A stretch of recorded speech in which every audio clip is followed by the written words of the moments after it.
Welcome into another episode of Mood Swings with Liv Moods. I am Liv Moods. Happy Friday. We're about to get into the show, but first, I have to tell you that this is presented by Landmark Lincoln. Our friends over at Landmark Lincoln off of Bellevue and Broadway have been the #1 Lincoln dealer in all of Colorado for many, many, many years. Be sure to head over there and figure out why they are so great. Get in one of those cars. They speak for themselves. They really do. I have one, so I can speak from personal experience. Shout out to our friends over at Landmark Lincoln, and let's get into the show. Hello and welcome in. Please do not leave your luggage unattended on the station.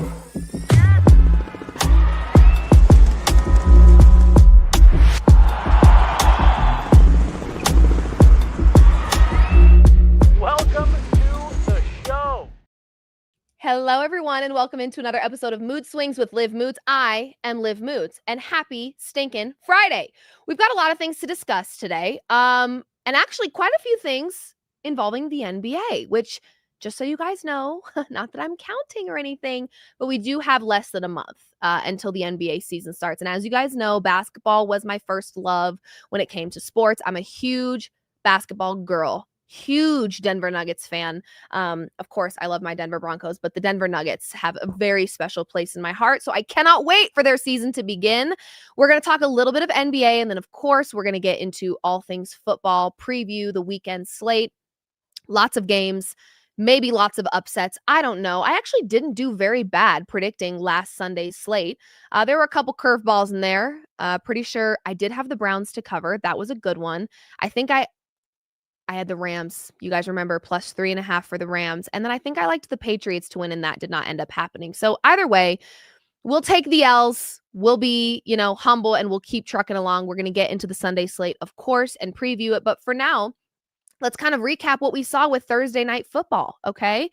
Few things. My heart is absolutely beaming for Marvin Harrison. If you guys did not see, last week, we saw some emotions from him in the locker room. I want to explain the situation. In a loss to the 49ers, he had quite a few drops, and I think these athletes are harder on themselves than we will ever have to be on them. And that's what makes them great. And he was very clearly emotional. I mean, you could kind of see tears welling up a little bit. His voice was cracking.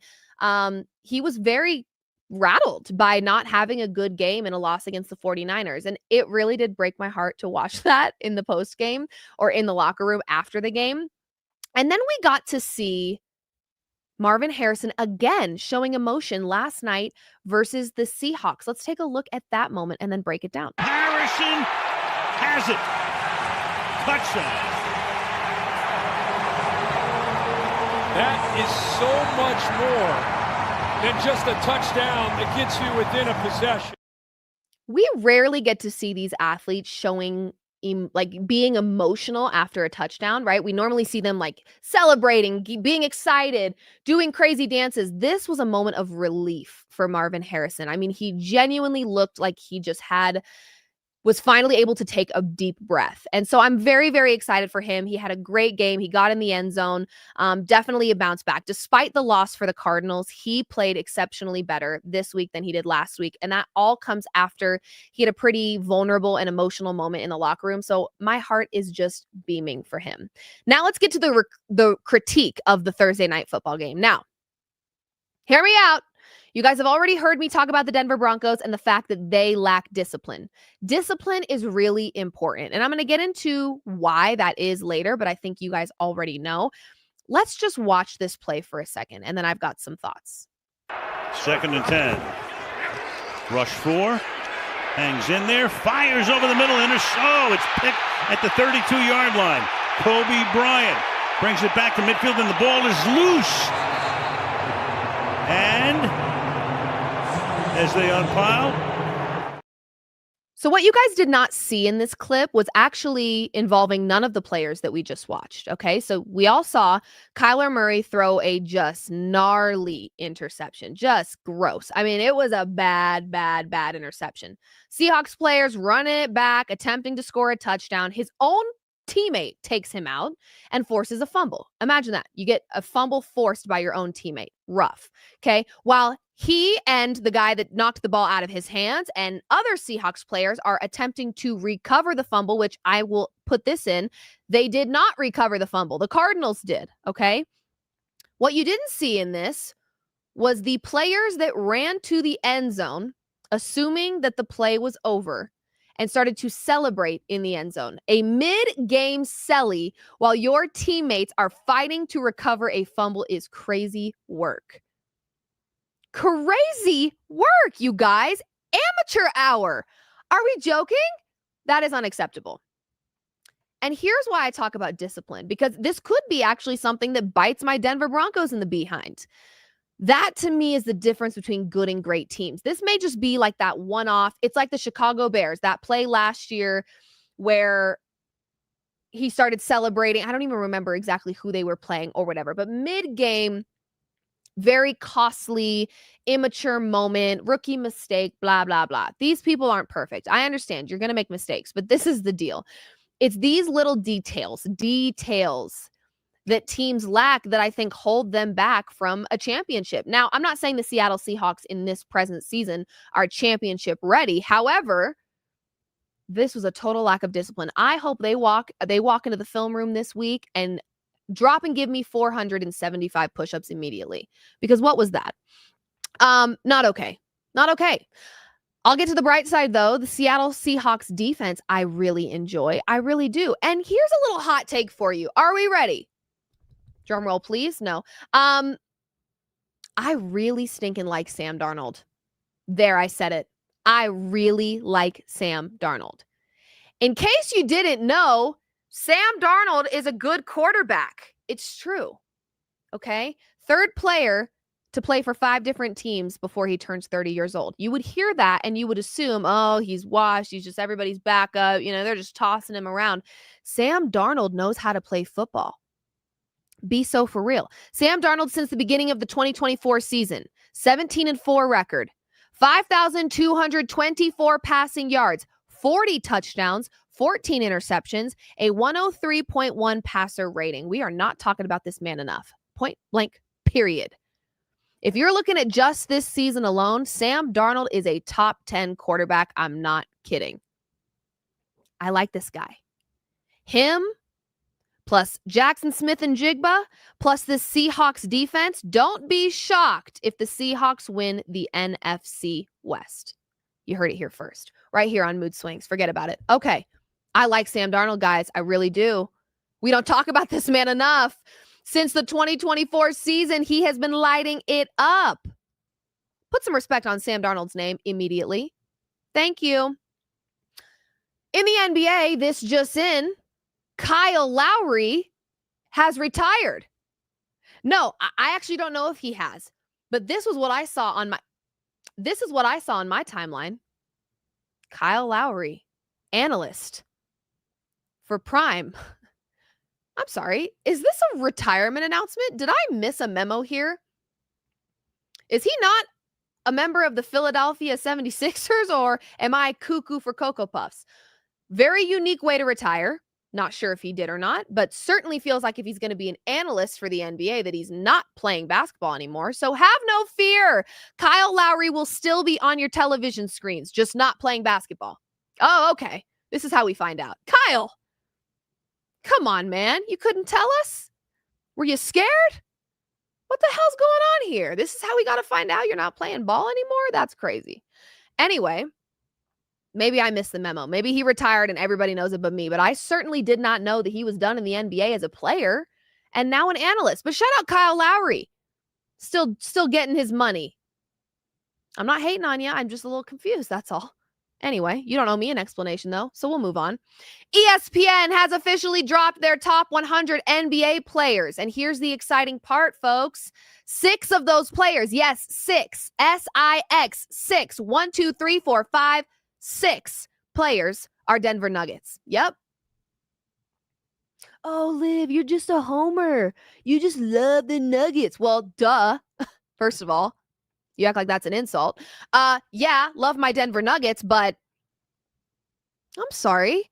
Me thinking that they are maybe potentially the best team in the Western Conference going into this season is not me being a homer. It's me being a factor Yeah, just made up a word to prove a point. Sure did. 6 Denver Nuggets. Let's start from the bottom and work our way up. Valanciunas, Nikola Jokic's backup to relieve a little bit of pressure off of Nikola Jokic's shoulders. Amen. Can I get an amen from the chat? Amen. Hallelujah. Doing God's work, okay? We don't have to see Nikola Jokic, which I would love to see Nikola Jokic play 40-plus minutes of basketball every night for the rest of my life. Reality is, though, that's not possible. Let's give this guy some breathing room, please. Valanciunas is here to do that. And pish posh, shush up immediately with all the claims. Oh, you're all excited about Valanciunas. He doesn't even want to be there. No, his agent just moved weird in the offseason. Cut it out. I just think this was mishandled. There was miscommunication. If he really didn't want to be with Denver, I think he would find a way to not make it happen. I think he knows, like I know, there's a real chance for this team to win a ring. Go play in Greece later on. But for now, let's get another ring in Denver with Valanciunas as the backup. Number 87 on the list of 100. Shout out Valanciunas. Hey, okay, at 67, Cam Johnson. That's right. Michael Porter Jr.'s replacement. I actually didn't look at this list in its entirety. Chat, can you help me out? Was Michael Porter Jr. on this list? He was. What number was he? He was 80-something, she feels like. That sounds accurate. Listen, it would feel weird to not have Michael Porter Jr. on the list at all, right? He helped win a championship in Denver. We know that when he's on, he is on. Red hot. Hot tamale. But when he's off, I mean, hang the wanted posters. He's missing in action. We don't know where he is. He's gone. So Cam Johnson at 67 feels pretty stinking good, right? I've seen a lot of conversations about people saying this is not an upgrade. Who are you to say it's not an upgrade? I actually believe that it is. Okay. I think Cam Johnson, and I always say this, and everyone gets their panties all tightened to a wad. That's got to be uncomfortable, by the way, to have panties that are in a wad. Unwad them immediately. Okay. I don't think that feels good. Cam Johnson has not yet played with Nikola Jokic. And every time I say this, everyone's like, oh, we all know the very viral clip on my X account of me talking about Russell Westbrook, which I stand by to this day. So hush up. Shut it down. You're not going to get me to back away from that one. However, Nikola Jokic creates offensive opportunities for players. Problem is, Michael Porter Jr. just couldn't make his shot. He had the shot, typically wide open, threes that weren't falling, okay? Cam Johnson has not yet played with a Nikola Jokic that just creates offensive opportunities, spreads the floor out, makes everybody's lives a little bit easier. So if Cam Johnson is at 67 right now, here's my prediction. He's top 50 after playing with Nikola Jokic. I said what I said. Forget about it. Thank you. Moving on. Jamal Murray at 46. What do you know? He plays for Nikola Jokic. Oh, Christian Brown. How dare I at 62 forget about Christian Brown? This is effing cool, you guys. CB being in the top 100 is effing cool. His first year as a starter, okay? And did damn well, in my opinion. If I had to give an award to one Denver Nuggets player who was the most consistent throughout the entire season, showing effort and energy on both sides of the floor, it's CB. And I'm not thinking twice about it. Aaron Gordon is a close second, but he did get injured. CB was the man last year. And I have very high expectations for him this year because have you seen the makeover? What's going on with him? Facial hair, buzz cut. I see you, CB, looking swaggy as ever. All right. I hope we've got some swaggy stats we're going to put up this year. Sure we will. CB at 62, this is effing cool because this was his first year as a starter. He's still young. He's still learning. Okay. This was a guy that we weren't even sure if it was going to be him or Strother as the starter. We felt like there was more for CB to prove from the three-point line in order to earn that starting spot, but he was given the starting spot and he rose to the occasion. Actually, he didn't just rise to the occasion. He surpassed expectations. Shout out CB at 62. This is money. At 46, Mr. Jamal Murray. What do you know? Plays with Nikola Jokic. Jamal Murray. Oh, it felt like a toxic boyfriend watching him play basketball. I mean, like, I wanted to love him, but I didn't love him, and I loved him at the same time, and I hated his guts. What do you want to know? I mean, guys, I was on an emotional roller coaster. I felt emotionally manhandled by this man, okay? And here's what I want to say. This is not knowledge that I know. I don't have facts on this. I don't have things to back this up. But I genuinely have a lot of curiosity around Jamal Murray in regards to he's a pretty quiet leader, right? And I do think in so many ways he leads by example, and not always. But it does make me wonder the back end BS between front office and head coach, plus Michael Porter Jr., who just, was not rising to the occasion the way that he needed to. And there being some frustrations there. And the tumultuous relationship that I think a lot of the players had with Russell Westbrook. What makes you love him makes you also hate him, I'm sure. He's fire. He's energy. Jamal's a little bit more on the quiet and the reserved side. It makes me wonder, has Jamal Murray just kind of been just aggy? Like, has he just been frustrated? Maybe what we've seen that has translated as laziness, which I have referred to him as such. And I don't take that back. There's a lot of times where it looks like he has zero effort. He's very lackluster. Was there some frustration behind that? Was that the reason that we saw Jamal Murray play the way that he's played, which is very up and very down? High highs, low lows. Makes me wonder, with some of this stuff getting cleaned up, the front office making really great moves, adding some depth, prioritizing defense. Makes you wonder if we're going to get a little bit more out of Jamal Murray at 46. But you got to have Jamal in the top 100. Love him, hate him, doesn't matter. He's a baller. When he's on, he's on. I just want to see more consistency from him this season, and I'm praying that's what we get. But Jamal at 46, it totally makes sense. Here's what also makes sense. Aaron Gordon being the second best Denver Nugget on this top 100 chart, period, end of discussion.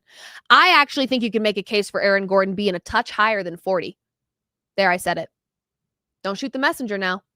I'm just telling you how I feel. Aaron Gordon balled the F out, period. The improvement in his free throw percentage, in his three-point percentage, talk about a leader, man. Talk about rising to the occasion. I've got goosebumps. Oh no, not already. That's crazy.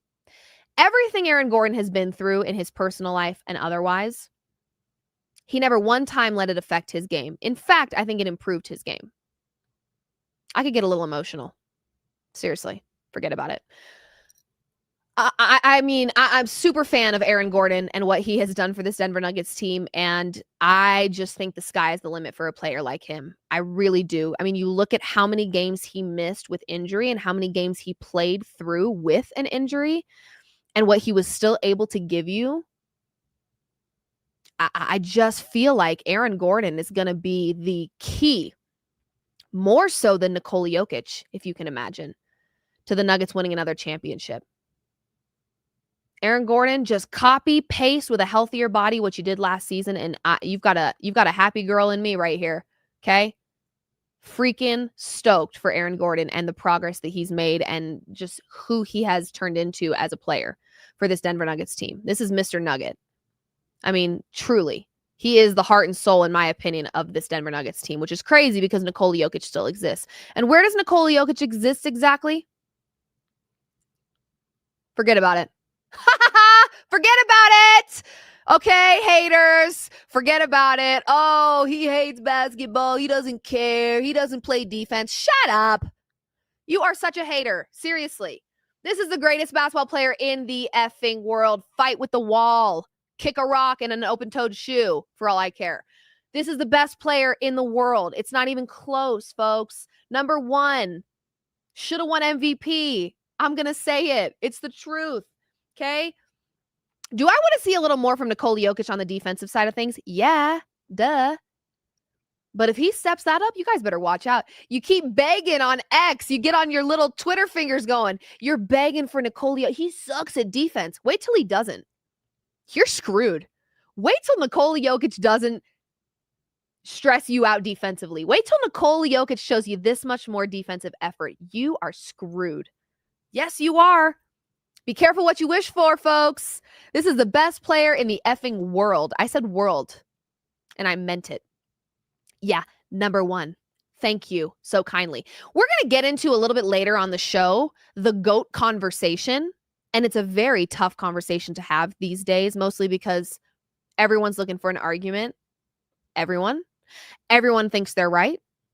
Everyone. So it's really an impossible conversation to have, but we are going to get into it, and we're going to specifically talk about Nikola Jokic in that conversation. So don't you worry, but Nikola Jokic at number one. The excitement that Denver Nuggets fans should feel right now, you've got 6 players in the top 100. What does that mean? There's talent on this roster, period. You couple that with a coach that understands his guys. They have mutual respect for one another. You had a front office that made off-season moves to improve the weaknesses. Imagine that, a front office that looks at what the weak spots are and addresses them. Feels pretty simple.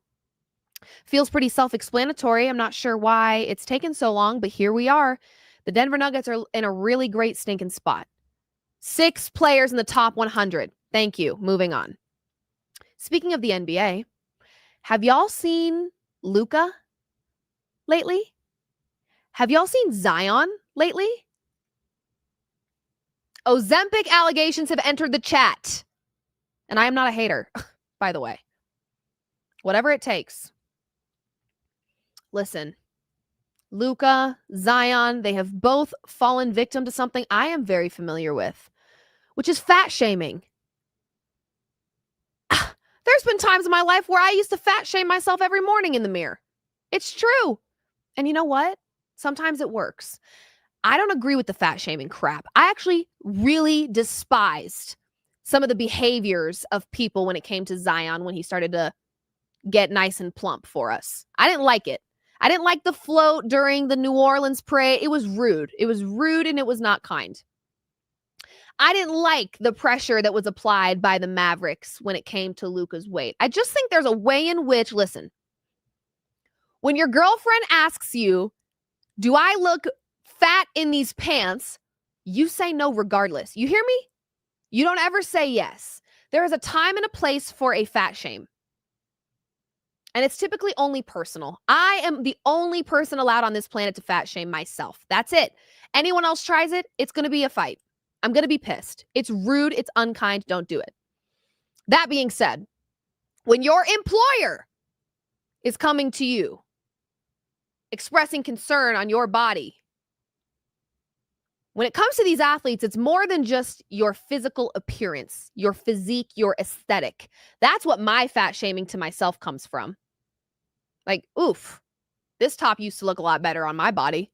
Whoa, this jumpsuit's a little tight and I'm looking a little bit like the Pillsbury Doughboy at the moment. Yes, that's for aesthetic. That's not because I have to run up and down a court and win a championship. Very different things here. However, Zion Williamson and Luka Doncic feeling the pressure applied from people that they care about.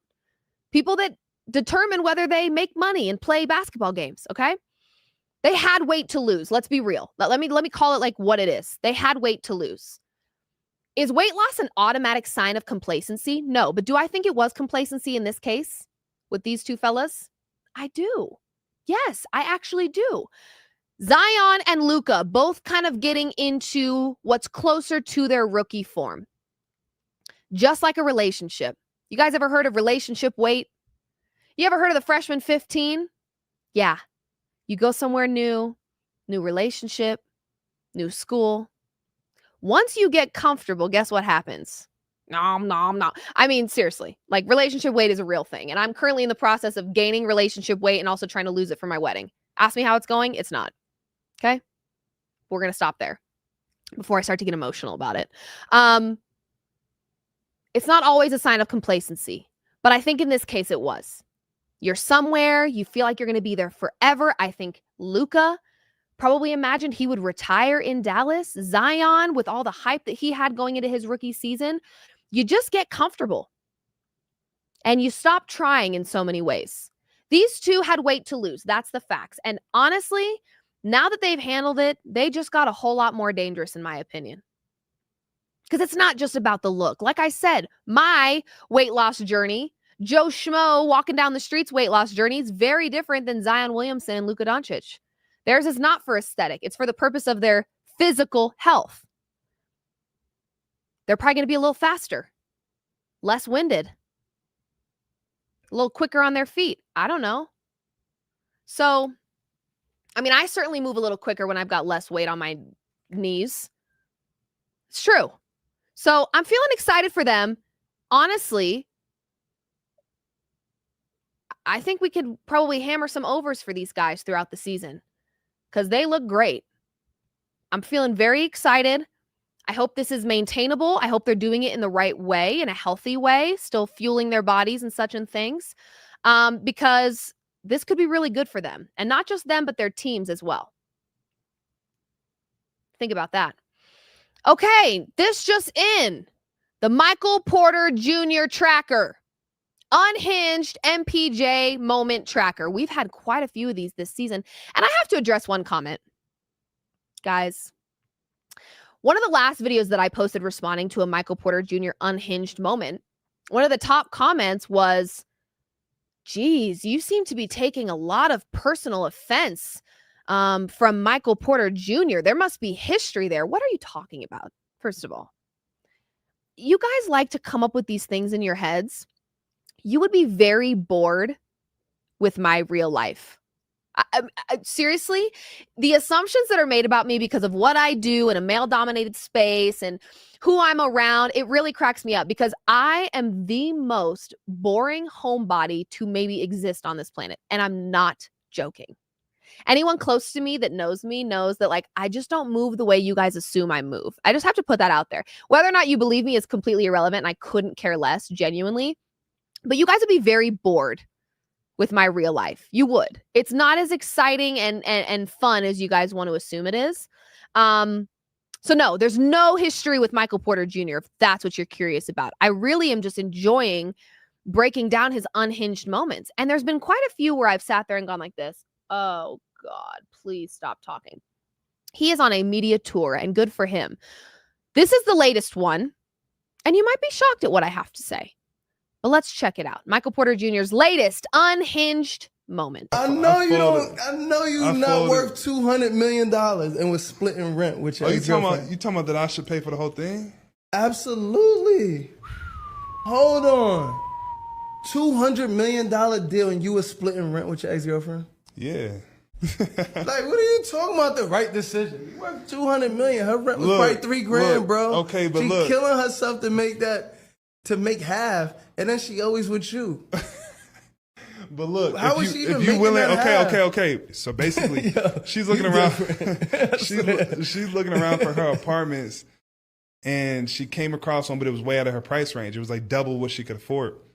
So I was like, this is really nice. I want you to be able to stay here. I want to be able to pull up and stay here. You know what I'm saying? Like, what can you afford? And I'll split it. I'll pay the rest. So right.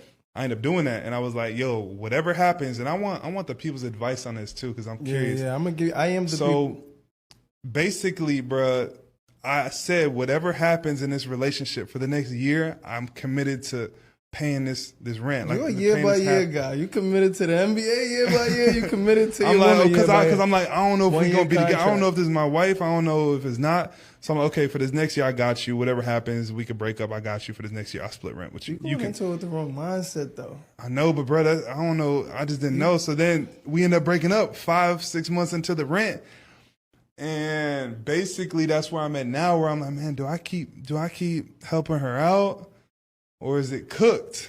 So, have you paid your half of the rent? How does that work if you blocked on shit?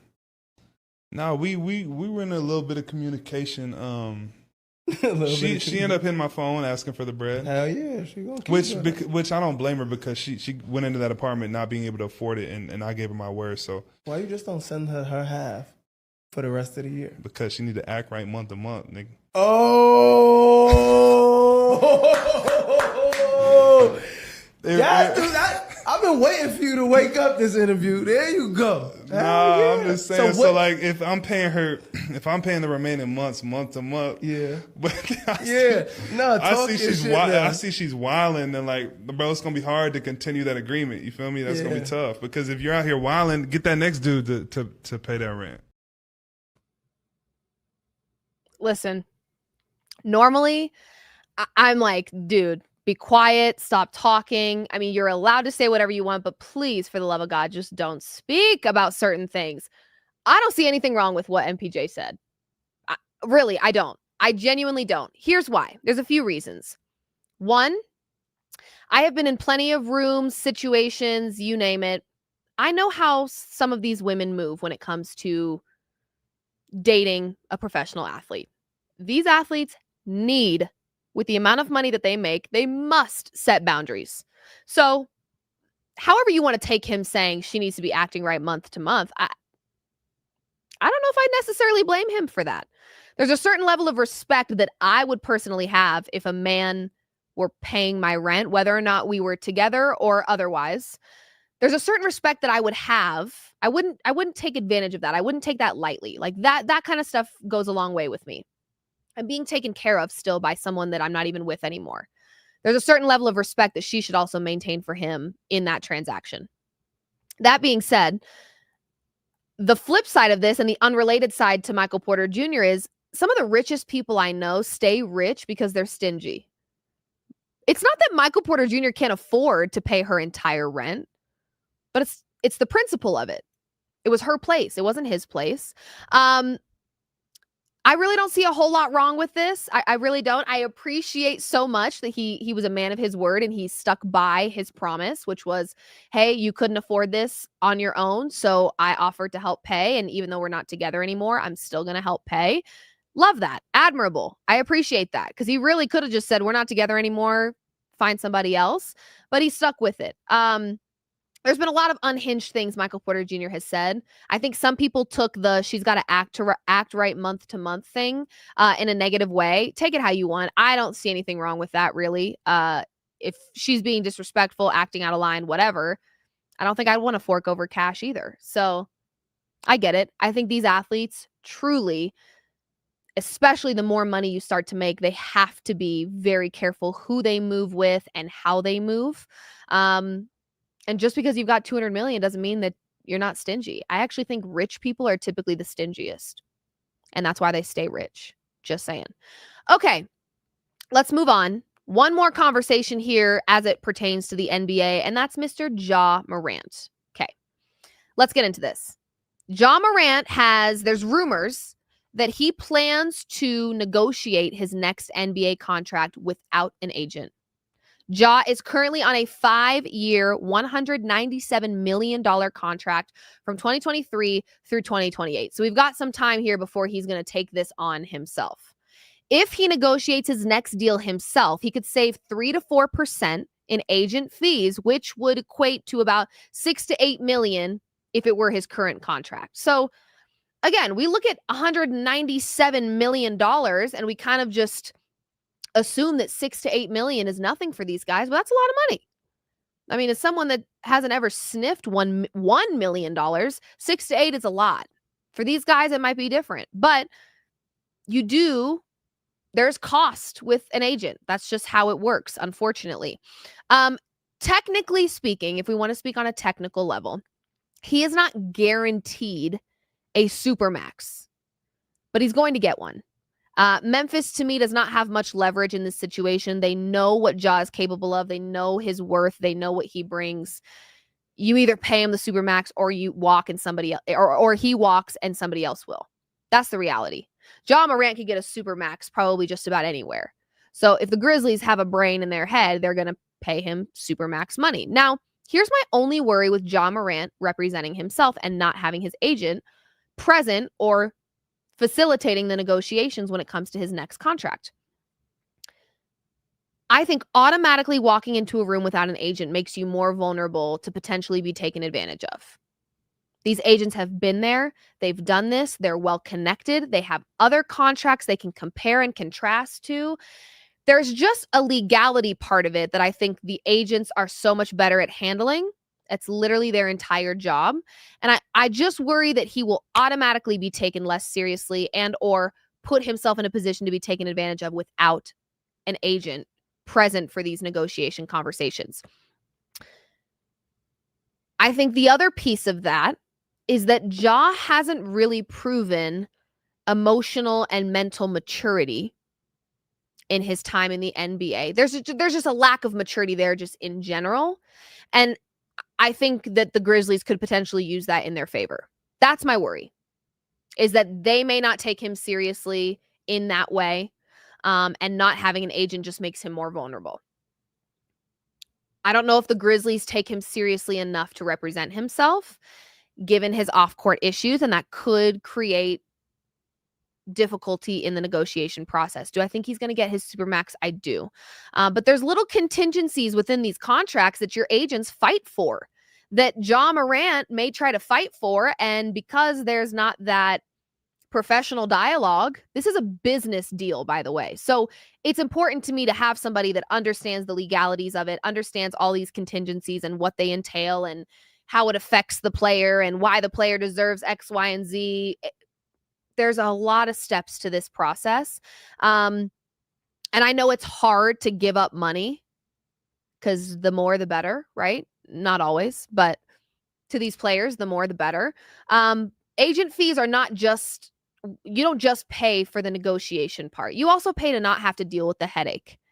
And so I think that's something Ja Morant should maybe consider, is that your agent is doing this so that you don't have to. There's a lot of conversations that have to happen. You're going back and forth all day until you get what you want. And it just may be a headache that Ja Morant doesn't want to have to deal with. Might be something for him to think about. I don't think he's necessarily hurting himself by not having an agent for his next negotiation, but I think it would, an agent to me is more helpful than harmful, if that makes sense. I think Ja Morant will get his money regardless, but there could be more that he could get if he had an agent. That's all. But good on him. You know, we see people all the time representing themselves in the courtroom, negotiations, you name it. And if he feels confident, great. I also think coming off of so many injured seasons might be in his best interest, if he can't get healthy prior to 2028, might be in his best interest to have an agent there that can kind of flex some of the legalities of everything and make sure he still gets his money despite his injury history. I could see the Grizzlies potentially using that in conversation if it's just them and Ja. That's all I'm saying. Okay, no driven opinions for today. We've got 2 more segments for you. One of which is the Off My Chest segment, where I'm going to rant a little bit about a topic. And then we're going to get into my love language, which is betting. And we're going to preview all of the games on the Sunday slate for the NFL season. I'll give you guys my predictions, talk through a couple of things, and then we'll get out of here. Cool? Okay. Off my chest. Let's go back to that GOAT conversation that I was trying to have earlier. If you guys have not seen it, Scottie Pippen had some feelings that he shared about Nikola Jokic and Luka Doncic. He says, I don't know if they could dominate in the 80s, 90s era. He said, we used to press all over the field. Could Jokic bring the ball up against such pressure? I don't know. Sure, he can see the court and pass very well, but I don't know if he would be comfortable bringing the ball up from the back with that kind of pressure. Does Scottie have a right to question it? Absolutely. Absolutely. I wouldn't describe Luka nor Nikola Jokic as having an aggressive game. And we know that the 80s to 90s era is aggressive style. They lack hustle defensively. We know the 80s to 90s era is defensive minded. Defense comes first, offense follows. We know flopping has taken over the game. You saw a lot less of that in the 80s to 90s. They were hacking on each other. They could get away with more. It was a much more aggressive style of game. Here's why this conversation feels virtually impossible for me to have when it comes to the GOATs. And could the old heads play in this new game? Could the new gamers play in the old game? It feels like an impossible conversation for a few reasons. There is a world in which, and I know this is going to be very, very hard to hear, there is a world in which 10 to 15 years from now, when you ask the younger generation for a list of the all-time greats, they may not even say Michael Jordan's name. They only know what they know. I don't like to talk about the GOAT conversation because I never got to watch MJ. Do you know, as a Nuggets fan, I can speak about this so confidently.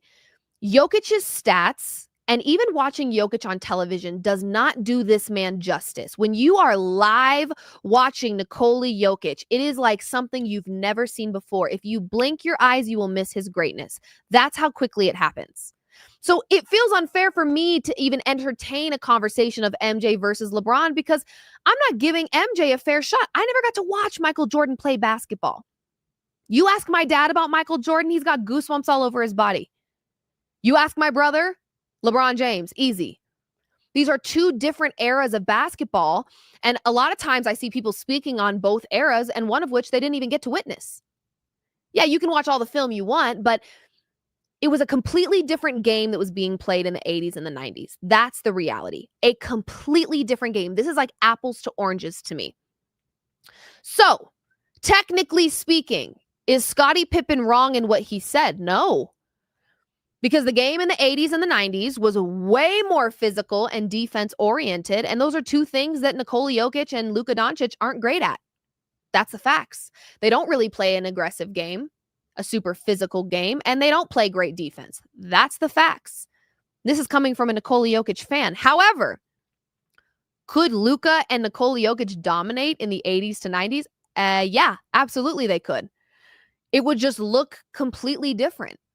I think they would dominate from a skill and a talent perspective. But to Scottie Pippen's point, they would be going up against much more aggressive-minded, defense-oriented players. So it would make them uncomfortable. In the same way, Nikola Jokic and Luka Doncic, who are a part of an era of basketball that spreads out the floor and prioritizes shooting, would make them uncomfortable. So if I'm playing devil, is Scottie Pippen wrong in what he said? I don't think so. Because I think it's all relative. These are apples to oranges, in my opinion. However, the last thing I will say to play devil's advocate is in the same way Scottie Pippen believes Nikola Jokic or Luka Doncic wouldn't dominate in the 80s and 90s era of the NBA, Scottie Pippen probably wouldn't dominate in this era either. Big men are shooters. There are big men in this league that are lethal from the three-point line. The game has changed. They're spreading out the floor. They're prioritizing shooting. It's a much faster pace. It's offense first and defense second. So in the same way, Luka and Nikola Jokic wouldn't dominate in the 80s to 90s, I think there's a lot of players from the 80s to 90s that wouldn't dominate in this era either. Again, apples to oranges. It just feels like an impossible conversation because the game has evolved and changed so much. So I don't entertain these conversations very often of could MJ dominate in this era of basketball? Yeah, he would just dominate very differently than what domination looks like right now. The word dominate's pretty relative because it's like, yeah, MJ would still be cooking people, I'm sure, but it would just look very different. So, again, this is a fun conversation to have. This is a really fun dialogue to entertain with people, but it does feel really impossible to have, like, there is no right answer to comparing and contrasting 80s and 90s to new era basketball. You can't do it. They're so stinking different. And that's all I have to say on that. Glad I got that off my chest. I feel like I didn't really like rant and rage like I normally do. Usually if I'm doing it off my chest, I'm like foaming at the mouth and there's smoke coming out of my ears. Not today. I'm fine. I'm chilling. I'm highly relaxed at the moment, actually. Okay. I need caffeine, I think. I didn't get myself or my producer a Starbucks today. How dare I? Mostly because I was running a little behind, but I think I need a little pick-me-up, a little coffee after this. I might do that. Okay. My love language. Betting, the star of the show. Yes. Okay. Let's get into it. First of all, I have a do not bet list. Yes, it's true. Every good sports bettor out there has a do not bet list, meaning they've burned you too many times, they've pissed you off, and you're just like, no. The answer is no. I don't care if this is an easy dub. I don't care who's injured on the other team. I'm not betting on this group of individuals. And the first one on my list is the Dallas Cowboys. The Dallas Cowboys are number one on my do not bet list. And let me tell you why. Fool me once, shame on you. Fool me 47 times, and I deserve jail time. We're currently at 46, and I like my freedom. I will not be betting on the Cowboys. Thank you. Moving on. Second, this might surprise you because I love this team and I love this quarterback and I actually have them to win the Super Bowl. It's the Baltimore Ravens. There is something about this damn Ravens team where I feel like I'm always betting with my heart. Like I want it so bad for Lamar and for these Ravens that I'm just like, yep, they're winning. I don't care who's injured. I don't care who's just got back. I don't care. They're winning. Period. Done. I bet with my heart and I can't have that. And I do it a lot with the Ravens. They can beat any team in the NFL. The Ravens can beat any team in the NFL. I'm going to say that with my chest because I mean that. But so long as their defense is Swiss cheese, I'm staying away because it's starting to piss me off. Thank you. Finally, on my do not bet list is the AFC East. Unless you're the Bills, leave me and my bet slips alone immediately. Thank you. Moving on. Okay, let's get into these games rapid fire and then let's get out of here. All right. We've got the Vikings at Steelers in Dublin. This is an international game, so don't really have that like home field advantage actively happening here. I'm going Steelers. This is a huge fade the public spot. If you like to fade the public loves the Vikings. I'm fading the public. Give me the Steelers. Saints at Bills. Please stop making jokes. It's the Bills. Forget about it. The Saints are really bad. Might be the worst team in the NFL. It is what it is. Titans at Texans. I'm staying the F away from this game because for some reason, public really loves the Texans, but the Titans, I'm just not sure. Actually, I think it's maybe the public that likes the Titans. I don't know. It's a stay away. I don't like it. It just doesn't feel good. Oh, the public really loves Houston. That's what it is. The public loves Houston. Both teams are 0-3. Titans money line, to be honest with you, it's another fade the public spot where it feels very intriguing to me, but I'm not sold and my gut is telling me to just stay away. So that's what I'm going to do. I'm going to stay away. Browns at Lions, give me the Browns. Commanders at Falcons, don't bet aside, take the under. Yes, I said what I said. I think the Falcons offense will struggle to score, and I think the Falcons defense will make it hard for the Commanders to score. Okay, take the under. Eagles at Bucks. I'm going Eagles. I'm going Eagles because I talked about the fact that the Bucks are that 3-0 team that I'm just not sold on just yet. I'm going to take the Eagles in that one. Panthers at Patriots. I think the Panthers cover, but the Patriots win. Chargers at Giants. Give me the Chargers. They are arguably one of the best teams in the NFL right now. Hate it, but it's the truth. Jags at 49ers. Again, the 49ers, one of those undefeated teams that I'm just not sold on yet, so give me the Jags. Colts at Rams. I'm going Rams. I am going Rams. Despite how much I really like the Colts right now, I'm going Rams in this one. They tasted blood in their mouth. That ending versus the Eagles was despicable. I was a Rams plus 3.5 better. They might be on my do not bet list next Friday if they fail me, but for now, go Rams. Bears at Raiders. Give me the Raiders. Yeah, I know. The Bears started to shake things up a little bit versus the Cowboys, but I'm just not there yet with them. Trust issues. Yeah. It's true. Ravens at Chiefs. Stay away. I already told you I'm not touching the Ravens and I don't want to see the Chiefs win. So I'm walking away from that one with my hands up like this. Packers at Cowboys. Another stay away because the Cowboys are on my do not bet list. Imagine that. Monday Night Football. We've got the Jets at the Dolphins. Remember what I said about the AFC East? Correct. Do not bet list. Staying away. Moving on. Monday Night Football, Bengals at Broncos. What do you say, Liv? What do you say? This is your team. Are you going to be a homer? I am. Because the Broncos have to get it together very quickly or it's time to hit the panic button. Yep, this early week 4, Liv, are you sure that's not an overreaction? It's never that. It's never an overreaction with me. Nope. I'm not dramatic in the slightest. I don't overreact. I'm very calm and I only use my brain and not my emotions. April Fools. Give me strength, Lord, but the Broncos should win this one. They should. I'm sorry. Denver Broncos, hear me when I say this. If we allow Jake Browning to pop the F off, I am going to have a conniption. It's the truth. I will crash out, full-blown crash out on Tuesday following the Monday Night Football game. I will crash out. If you don't care, then fine. Do whatever you want. But if you don't want me to crash out, let's make sure Jake Browning doesn't do anything, really. I don't want him to do a thing, okay?